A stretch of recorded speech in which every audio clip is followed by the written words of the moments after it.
Since I first watched K-pop Demon Hunters last month, I've been absolutely obsessed with it. The songs, the characters, the animation, just all of it. Even though the movie did come out a little while ago, I still really want to make a video about it, and what better way to do that than to close off the summer with another ranking. Hi everyone, I'm Ender. Welcome back to Ender King Draws, where I talk about pop culture, nerd stuff, and any number of my many interests. Sometimes with an art component like my avatar that you see here. Today, we're going to be doing a very special ranking for K-pop Demon Hunters because we are not only making one tier list, we are actually making two. Since I want to talk about this movie a little bit longer, I decided to rank both the songs and the characters from this movie in separate lists. Without further ado, let's get into it.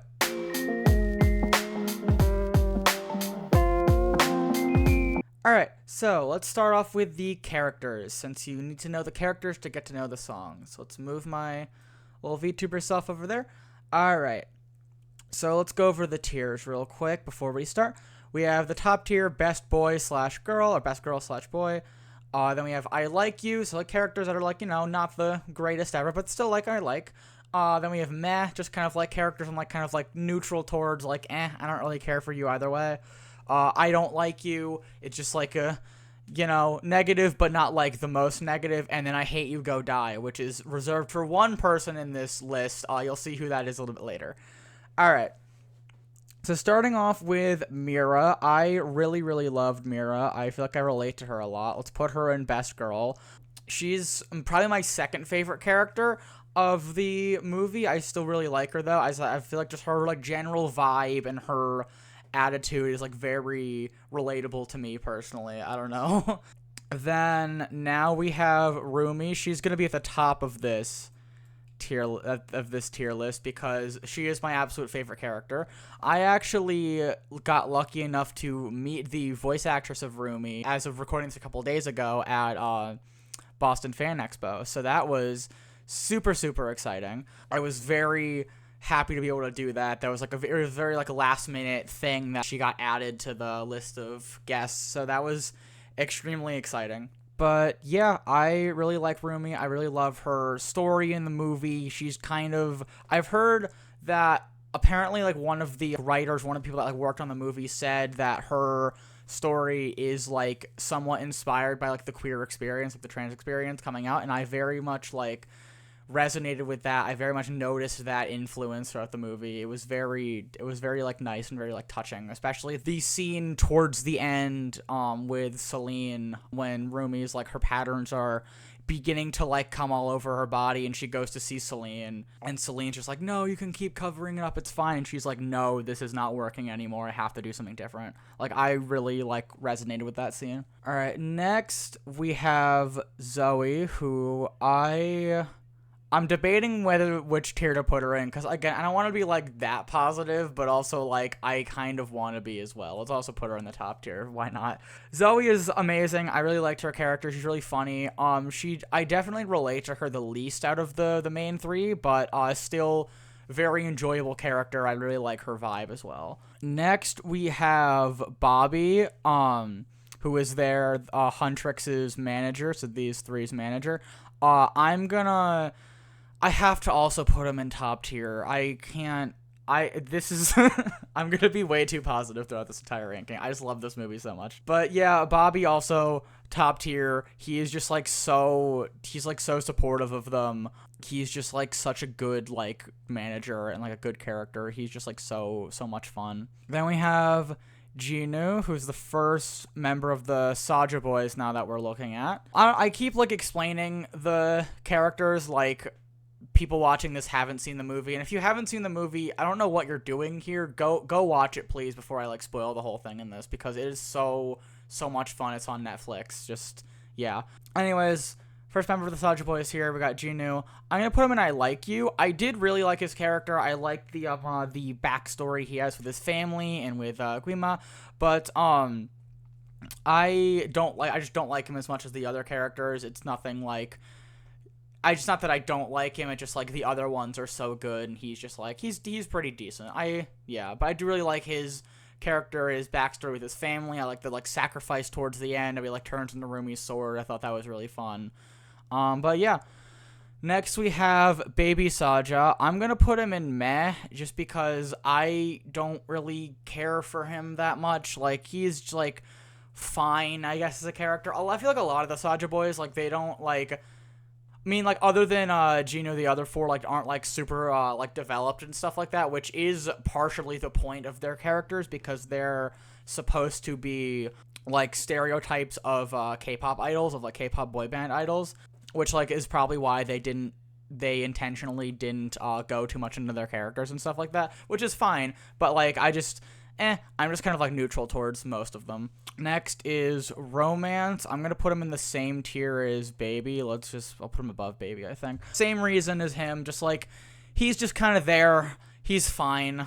I got, like, nothing for him, nothing against him, really. Now, let's see. Where do I put Abby? Because I do like him more than the other Saja boys, but not as much as Gino. I think I'm going to put him in I Like You, like, below Gino. Because, like, I do really like him. Yes, it partially is just because he's hot, but, like, all of these people are hot. This is a movie full of hot people, and, like, I don't think that's a bad thing. I mean, yeah, that's definitely influencing my decision, but, like, it's fine. Yeah, so put him there. Honestly, I'm going to put Mystery in the same tier, mainly because I've been seeing a lot of Zoe being shipped with Mystery. I didn't even think about talking about the ships. Oh my god. There's so many, like, good ships coming out of this movie in this fandom as well. It's really fun. But a lot of the Zoe and Mystery ship stuff, that's been, like, really fun to, like, look through, which is, like, influencing my decision to like him a little bit more. I also just, like, I don't know. I just like him just more than these two for whatever reason. I just can't explain why, really. Now, this is the part where this is, like, the main negative part of at least, like, this section of the video. Celine's going and I Hate You, Go Die. Honestly, Guima is, like, the main villain and stuff like that. He's, like, the demon lord and stuff. But, like, Celine is, like, the real villain in my heart. Like, she kind of caused, like, a huge chunk of the conflict in the third act, like, with Rumi and her patterns getting revealed and stuff like that, because, like, if Celine wasn't like, oh, you need to cover those up, don't worry, you can never tell your friends, like, if she wasn't like that, then we would not nearly have much as a problem at the end of the movie, and I'm saying that's entirely her fault, but yeah, she's just the worst to Rumi, and I think she deserves to be in the I Hate You, Go Die tier. Now, finally closing off the character ranking section of this video, we got Guima. Like I said, he's the main villain. He's just like a huge wall of fire. I really liked this, like, idea. I thought it was really cool for, like, him just be, like, just a giant, like, flame, just, like, giant, like, flame inferno thing. I really liked him as a character. I thought the part where the Saja boys go back to, like, the demon realm and Guima is, like, singing Soda Pop, I thought that was really funny.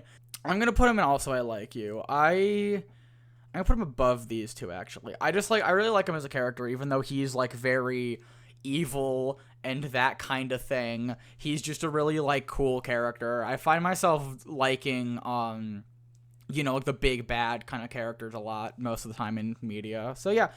Here is the final ranking. Top tier, we got all of Huntrix plus Bobby.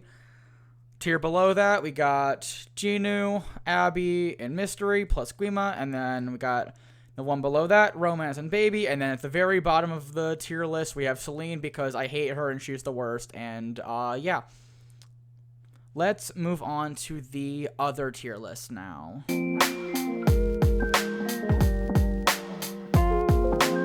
Okay, so now we have all of these songs in the movie. For the tiers, we have absolute peak, like, this is, like, peak songwriting. This is, like, the best of the best in this movie and also just, like, in general.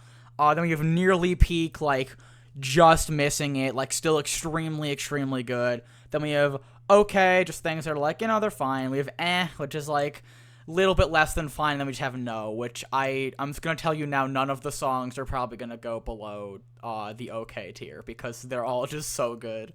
I just like a couple of them a little bit less, but not much. Alright, let's start with This Is Free right here, the song that Rumi and Gino sing. I would say this is definitely. I'd say this is honestly like one of my least favorite songs from the movie. It's still very, very good and very catchy. It just the other ones are so much better in my opinion. I'm gonna start out with this. I'll put this in the okay tier. I have seen people like rank it a lot higher in their rankings, but this is my ranking, so I can do whatever I want. It's fine. It's a fine song. It's just like the other ones just like vibe with a lot more. Then we have Golden. This is going right into absolute peak. This is probably my favorite song of the movie. It's either this or Your Idol. This is just like such a catchy song. It really like it's almost like the theme for the movie, at least in my mind. And also, fun like little detail is this little picture right here that is used for Golden is the same picture that I got signed, the same print that I got signed by Rumi's voice actress, Arden Cho. So, like, yeah, that's just, like, a fun little thing. It's not really influencing the ranking at all, but, you know, I think this is my favorite song out of the movie, if not for Your Idol. Like, these two are definitely top tier when I get to there. Then we have How It's Done. The very start of the movie, this really gives you a good, like, feeling for the tone of the movie and just, like, how these characters are gonna be. It's so catchy, like the rap sections especially are like so catchy and they like keep getting stuck in my head. It's so much fun. And there's also that one part which is in like the second verse that people keep saying, like the fit check for my Napalm era part. That one's also really good too. But yeah, this is also a very good song. I'm also gonna put it in absolute peak. Definitely below Golden though, but like still such a good song. So good. Then we have Soda Pop, the first Soulja Boy song. I mean, I guess it's like first out of two, so it's not like there's that many of them. But, you know, first Soulja Boy song, I'm going to put it in okay. I think I'm going to put it above Free. It's definitely very catchy. I like it a lot. It's just like the other songs, again, are just like so much better, in my opinion. And also, it's just kind of like I don't know. It's like again, it's good next to great. Like, the other songs are great, and then this one is just good. But it's still very enjoyable to listen to. Now we have Takedown.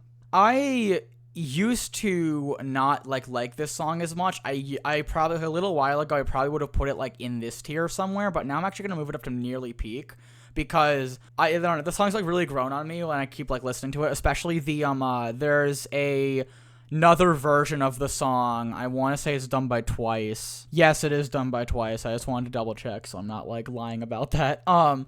But yeah, both versions of the song are very good. I wouldn't say they're like at the very top of my list like these two are, but like still I like it a lot, even though this part of the part of the movie where it plays made me sad. Now we have This Is What It Sounds Like. I'm gonna also put it in nearly peak. I'm gonna put it above Takedown, I'd say though. This is the very end of the movie. It's very catchy. I like the kind of like how it starts off like very slow and it like picks up as it goes. I love it when there's like music in movies or things like that. Like there's like characters like singing in the movies and they're kind of like powering up and like beating the villain like as they're singing, like as like the song like reaches its like climax, like they're like winning in the battle. I don't know, like that's just stuff that's like I love that stuff like so much. Also the song in general and also like the whole like scene where they sing it, as well as like the outfits they're in when they like start singing it.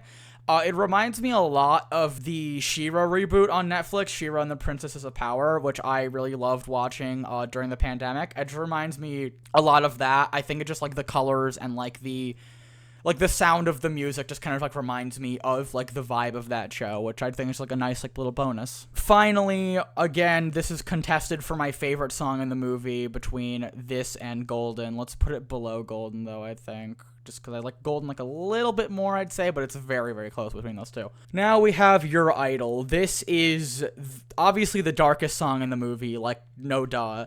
It's so catchy. This is like when the Soulja Boys are bringing Guima into like the material realm or whatever you want to call it, like the main world, not the demon world.